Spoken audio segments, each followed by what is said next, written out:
Hello मेरे प्यारे बच्चों, आप सब कैसे हैं। आपका अपना YouTube channel SK topper zone में आपका स्वागत है, आपका अभिनंदन है। आज हम क्लास 12 के लिए एक चैप्टर 2 और सब्जेक्ट हिस्ट्री के एक बेहतरीन ऑब्जेक्टिव लेकर के आए हैं, जो कि आपको 2026 बोर्ड एग्जाम में बहुत ज़्यादा कारगर साबित होगी। ठीक है, और आप लोगों को हर साल इस चैप्टर से 5 मार्क्स के ऑब्जेक्टिव क्वेश्चन पूछा जाता है, और इसी को देखते हुए हम आज आप लोगों के बीच एक चैप्टर 2 का ऑब्जेक्टिव लेकर के आए हैं, और आप लोग वीडियो पर अंत तक बने रहेंगे। ठीक है, और नूनू साहब आप लोग देखिए, अभी आप लोग पढ़िए, क्योंकि अभी आप लोग को पढ़ने की आवश्यकता है। आप लोग के पास बहुत ही कम समय है बच्चों, है ना, इसलिए आप लोग ठकेतीबाजी मत कीजिए। ठीक है, आदमी क्या करते हैं ना कि आदमी अपने किस्मत पर दोष देते, किस्मत पर दोष नहीं देनी है। ठीक है, तो चलते हम आगे। आपका क्या है, आज चैप्टर 2 का नाम क्या है? राजा, राजा, किसान और नगर। इस चैप्टर को मौर्य काल से संबंधित है। किससे संबंधित है? मौर्य काल से संबंधित है। ठीक है, तो आगे बढ़ते हैं बच्चों।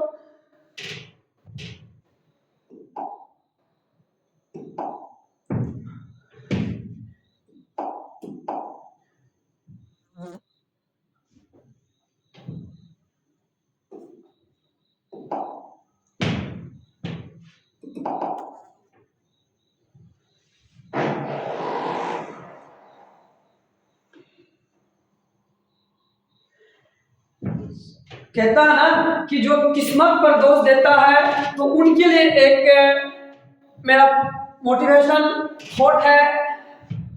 किस्मत हमारे हाथों में नहीं होती है, लेकिन मेहनत हमारे हाथों में होती है। मेहनत हमारी हाथों में होती है, और मेहनत से ही किस्मत बनती है। और मेहनत से क्या बनते हैं बच्चों?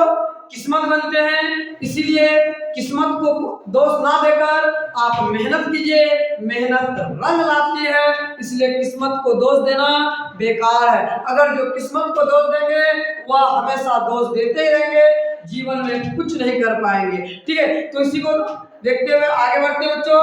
ठीक है ना।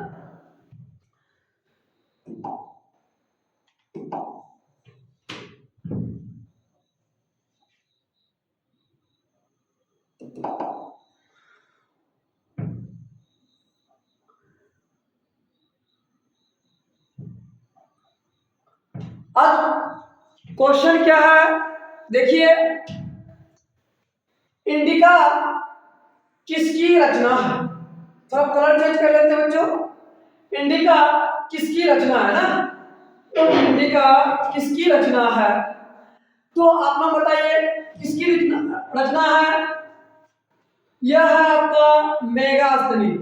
कौन है? मेगास्थनीज। आपका आंसर क्या होगा? Megasthenes, answer number B.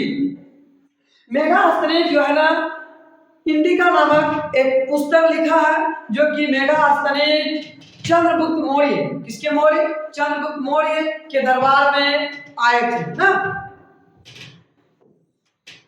किसके? इसमें चंद्रगुप्त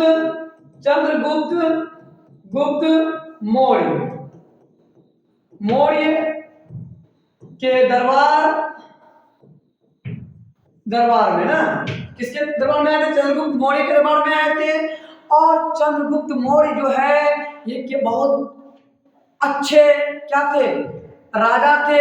और यह जो है बाबू, इसी में आपको जो है इसका चाणक्य जो है इसको क्या किए थे? अपना शिष्य बनाकर वो क्या कहते, वह राज सिंहासन में बैठाया था।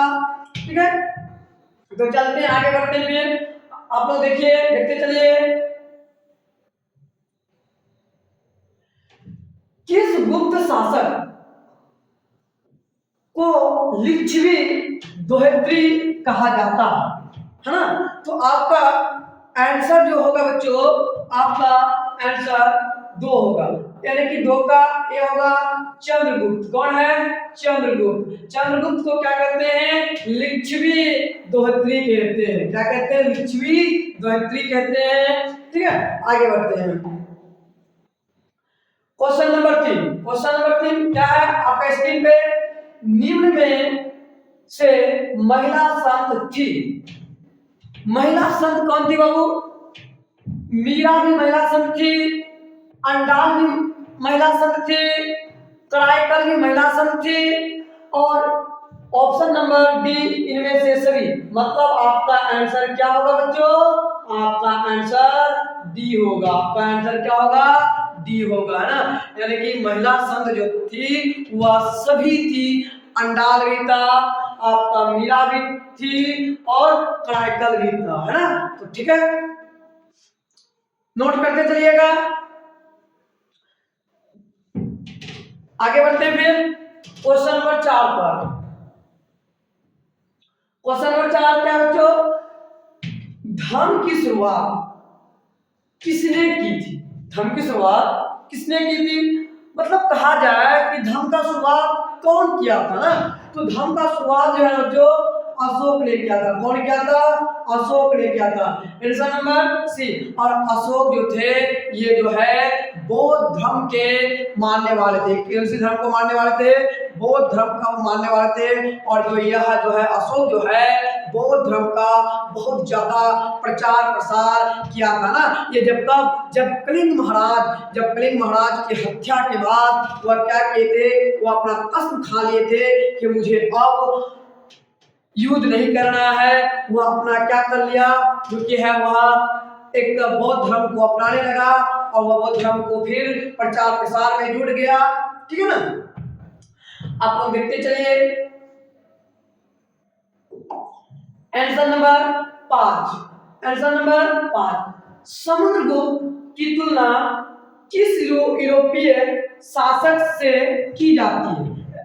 किस यूरोपीय शासक से की जाती है? तो आप लोग बताइए सर, किस शासक से? समुद्रगुप्त। किसकी गुप्त? समुद्रगुप्त की तुलना किससे की जाती है? तो वह आपका है answer number B. Answer number B क्या है? नेपोलियन। क्या बच्चों? नेपोलियन है। यानी कि आपका आंसर क्या होगा?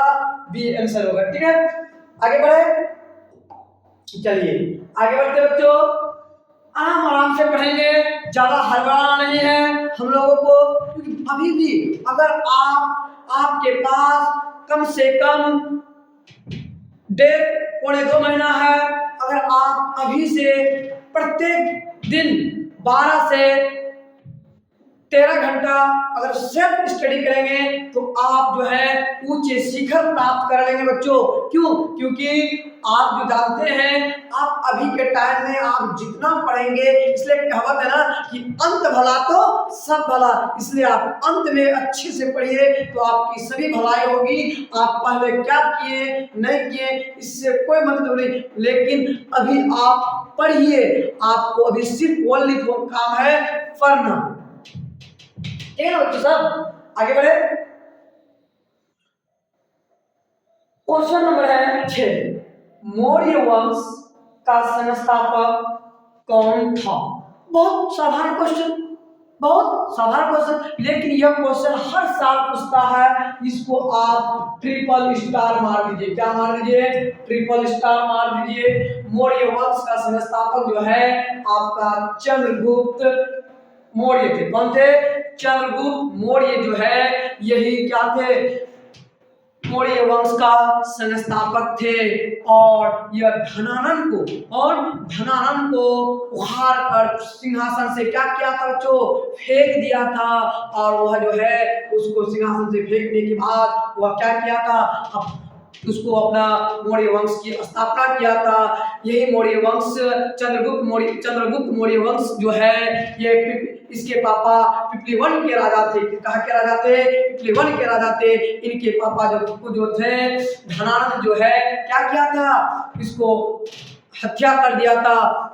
या फिर धनानंद के पास जाकर दास बन करके थे। इसके पीछे बहुत सारी बातें हैं सर। जब आपको हम सब्जेक्टिव क्वेश्चन पढ़ाएंगे तब इन सभी चीजों को हम क्या करेंगे? आप लोगों को बताएंगे। ठीक है, तो चलते हैं, मजा आ रहा है सब, अच्छा से पढ़िए। कब जो चीज समझ में नहीं आएगा आप कमेंट कीजिएगा, आपको कमेंट के माध्यम से बताया जाएगा, ठीक है। तो आपका आंसर क्या होगा बच्चों? चंद्रगुप्त, ठीक है, आंसर ए।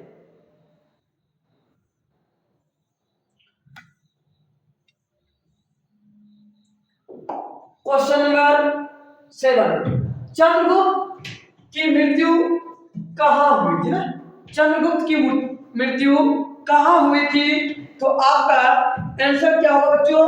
आपका जो है श्रवण बेलगोला में। कहाँ हुआ था? श्रवण बेलगोला में जो है किसकी मृत्यु हुई थी? चंद्रगुप्त मौर्य की मृत्यु हुई थी, ठीक है ना। चलो आगे बढ़ते हैं।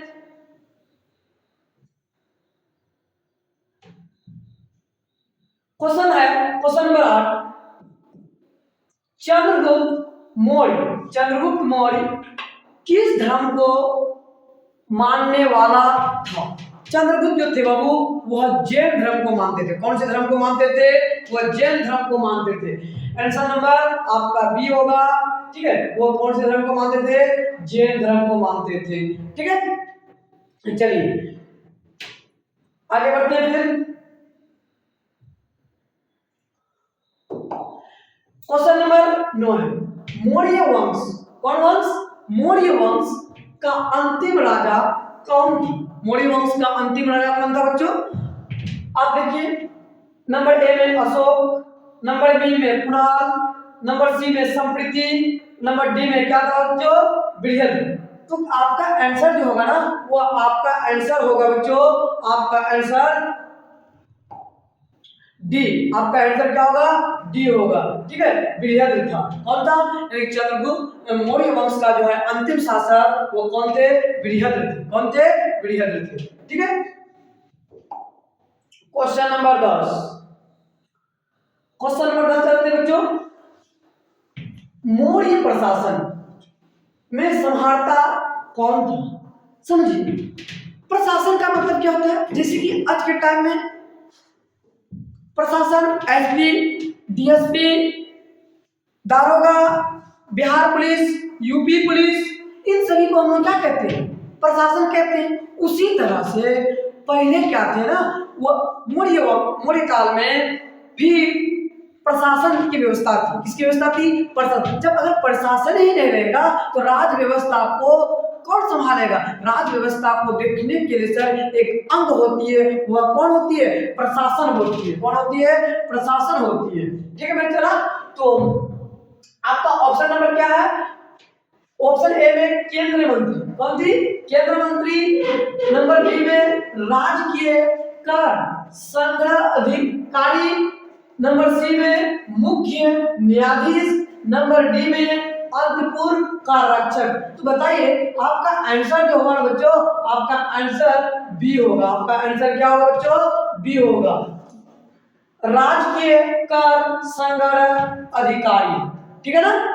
आगे बढ़े, चलिए। आप लोग बाबू करने बोलिएगा तो करेगा, नहीं करने बोलिएगा तो आराम आराम से लेंगे। लेकिन हमको लग रहा है कि ये सब क्वेश्चन बहुत ही इंपॉर्टेंट है और देखना पड़ेगा आप लोगों को आराम आराम से, क्योंकि कछुए के चाल से चलिए, खरगोश की चाल से नहीं। कछुए के चाल से चलिएगा बच्चों तो आप सफलता आपको एक ना एक दिन मिलेगा जरूर। लेकिन अगर खरगोश की चाल से चलोगे तो फिर जाकर बीच रास्ते में क्या हो जाएगी? गिर जाओगे, ठीक है ना। आगे बढ़िए।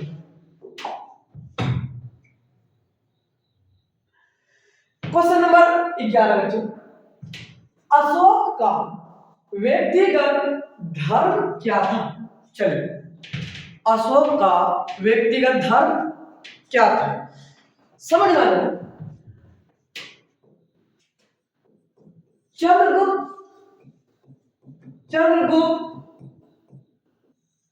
कौन से धर्म को मानते थे? जैन धर्म को मानते थे। कौन धर्म को मानते थे बच्चों? जैन धर्म को मानते थे, है ना। कौन धर्म को मानते थे? जैन धर्म को। लेकिन अशोक जो थे वह बौद्ध धर्म को मानते थे। अशोक कौन से धर्म को मानते थे? अशोक बौद्ध धर्म को। कौन धर्म को? बौद्ध धर्म। अब देखिए,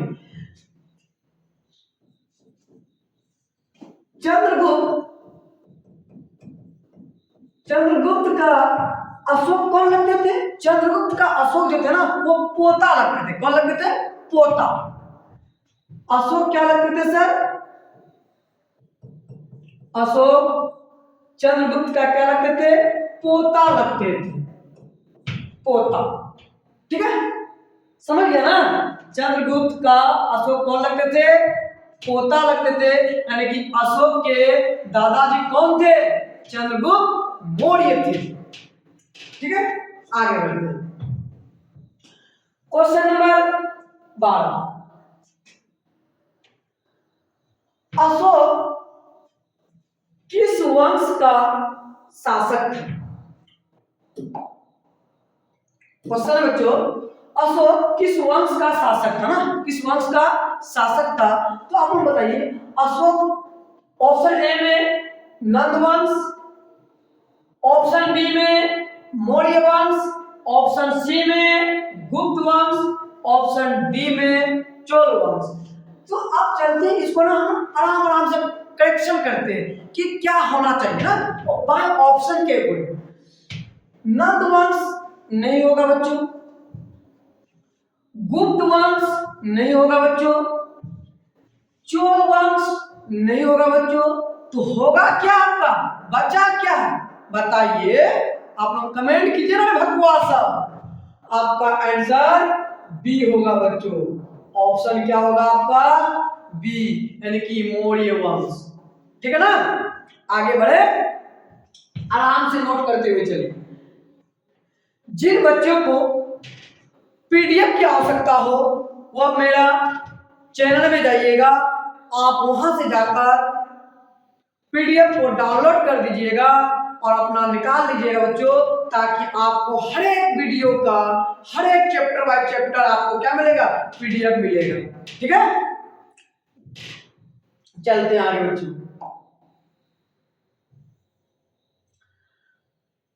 आज शाम में चाय नहीं पिए बच्चों, तो आज थोड़ा गला जो है चाय पीने का मन कर रहा, लेकिन फिर सोचते हैं कि पूरे क्लास कंप्लीट करने के बाद ही चाय पिएंगे तब मजा आएगा, बीच में चाय पिएंगे फिर मजा नहीं आएगा। ठीक है, हमको चाय पीने की बहुत आदत लगी हुई है, क्योंकि चाय नहीं पीते तो हम पढ़ा नहीं पाते। ठीक है, चलिए क्वेश्चन नंबर 13, राजगिरी की नगर वधु का नाम था। राजगिरी की नगर वधु का नाम था, लेकिन वहां था नहीं होना चाहिए, थी होना चाहिए। और थोड़ा सा क्वेश्चन प्रिंटेड करने में मिस्टेक हुआ है। तो आपका आंसर क्या होगा बच्चों? माधवी होगा? नहीं होगा, माधवी नहीं होगा सर। आपका आम्रपाली क्या होगा? या किससे रक्षिता होगा या सालवती होगा? आपका एक ऑप्शन हम पहले क्या कर चुके हैं? गलत कर चुके हैं कि आपका आंसर वो आंसर ए नहीं होगा। तो आपका आंसर होगा क्या बच्चों? ये भी नहीं होगा, ये भी नहीं होगा। आपका आंसर डी होगा, सालवती। कौन होगा वो? सालवती। ठीक है, आगे बढ़ते हैं।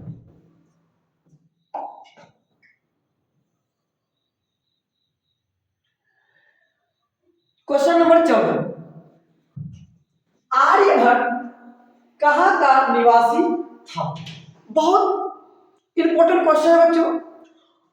और जिन बच्चों को इन चीजों के बारे में पता नहीं है कि आर्यभट्ट चच्चा कहाँ के हैं, वो बाबू आर्यभट्ट बिहार के रहने वाले हैं। कहाँ के रहने वाले हैं? वह बिहार के रहने वाले हैं। और बिहार के कहाँ पर? पटना के रहने वाले हैं। कहाँ के रहने वाले बच्चों? पटना के रहने वाले। ठीक है, आर्यभट्ट कौन थे? भारतीय गणितज्ञ थे। हम लोग वहां से उस धरती से आते हैं जहां से क्या क्या पैदा होते हैं? मैथमेटिशियन पैदा होते हैं, साइंटिस्ट पैदा होते हैं। आर्यभट्ट की धरती से हम लोग आते हैं, जिसी का नाम क्या है? बिहार है। एक बिहारी सौ पे भारी। ठीक है बच्चों, तो फिर आगे बढ़ते हैं, नोट कर लीजिए आंसर। क्वेश्चन नंबर 15 है, मेगास्थनीज यूनानी शासक के राजदूत के रूप में पाटलिपुत्र आया था। कहाँ आया था? पाटलिपुत्र आया। अभी पाटलिपुत्र का नाम क्या है? पटना, यानी कि बहुत पटना से पहले पाटलिपुत्र था। पाटलिपुत्र से पहले कौन सी नाम था पटना का सर? कुसुमपुर था। फिर कुसुमपुर से पुष्पपुर आया। मतलब इस प्रकार पटना का जो है ना बहुत सारे नामों से हम लोग क्या करते हैं? जानते हैं। ठीक ठीक है, तो इसका आंसर होगा बच्चों C. Answer number C, Seleucus. कौन होगा? सेल्यूकस। ठीक है, उतार लीजिए आप। उतारने का समय देखते हैं और देखते चले। Question number 16। क्वेश्चन नंबर क्या बच्चों? क्वेश्चन नंबर 16 है। चलेंगे पढ़ेंगे। चीनी यात्री, कौन यात्री? चीनी यात्री फायान। फायान कहाँ के यात्री थे? चीनी यात्री थे। चीनी मतलब चीन के रहने वाले। कहाँ के रहने वाले बच्चों? चीन के रहने वाले। फायान किस शासक के काल में भारत आया? किस काल में भारत आया? वो जो भारत आया ना बच्चों, वह जो है ऑप्शन नंबर आपका बी होगा, विक्रमादित्य। कौन? विक्रमादित्य। या इसका नाम बाबू क्या है? चंद्रगुप्त, चंद्रगुप्त, चंद्रगुप्त द्वितीय। यानी कि आपका विक्रमादित्य का नाम जो है चंद्रगुप्त द्वितीय भी है। तो आपका आंसर क्या होगा बच्चों? बी, विक्रमादित्य। ठीक है, आगे बढ़े, चलिए बढ़ते हैं।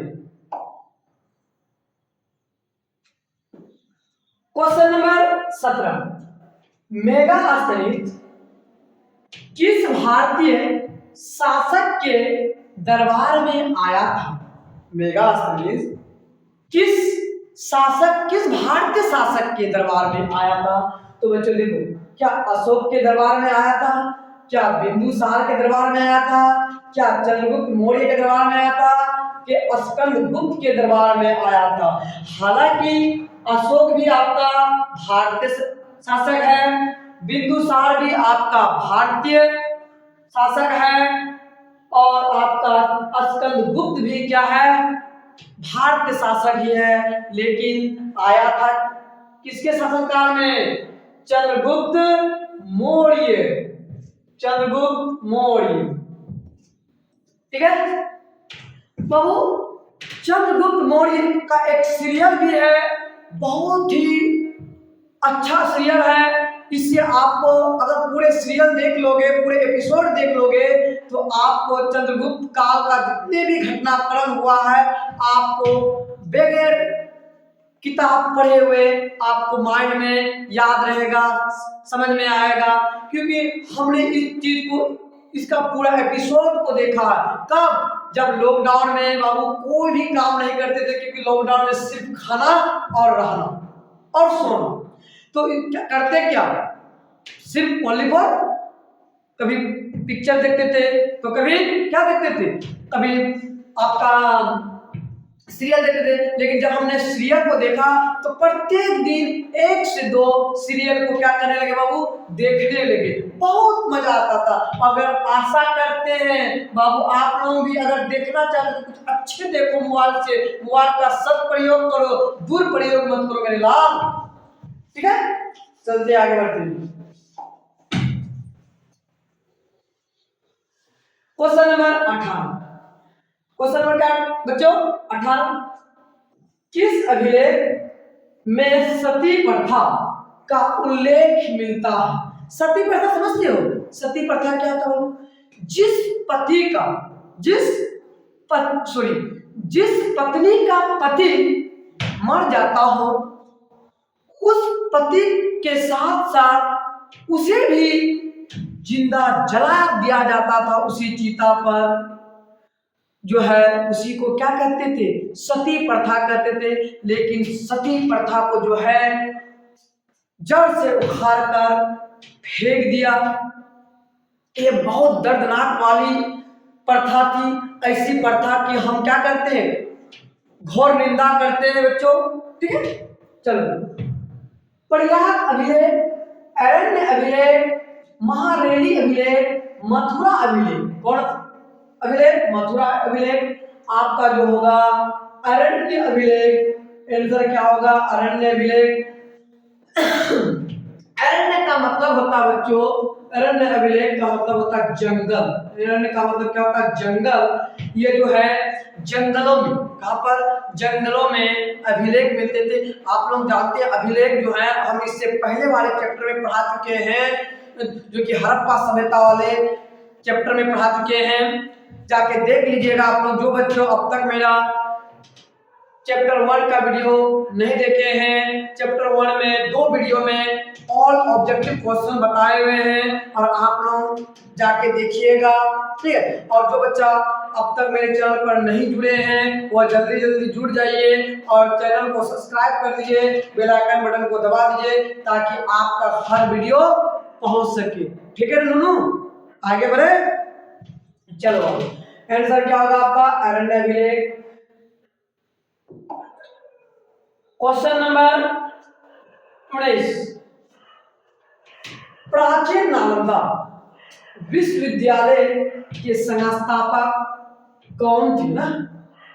तो इसका जो संस्थापक थे बच्चों वह कुमारगुप्त थे। कौन थे? कुमारगुप्त थे। कौन थे? कुमारगुप्त थे। Answer D. ये नालंदा विश्वविद्यालय है कहाँ? ये नालंदा विश्वविद्यालय हमारा बिहार में है। कहाँ पर है? हमारे बिहार में है। और ये जो है, लेकिन हमारे सेंट्रल गवर्नमेंट आदरणीय मोदी जी जो है फिर से इसको, और हमारे यशस्वी मुख्यमंत्री श्री नीतीश कुमार जी के द्वारा पुनः नालंदा विश्वविद्यालय का काम प्रारंभ किया गया है।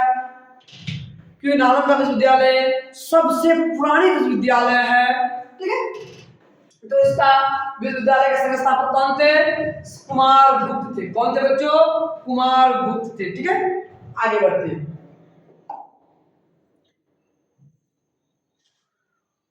Question number 20। भारतीय इतिहास का कौन सा काल स्वर्ण काल कहलाता है? क्वेश्चन है ना, ठीक, बहुत इंपोर्टेंट क्वेश्चन है बाबू।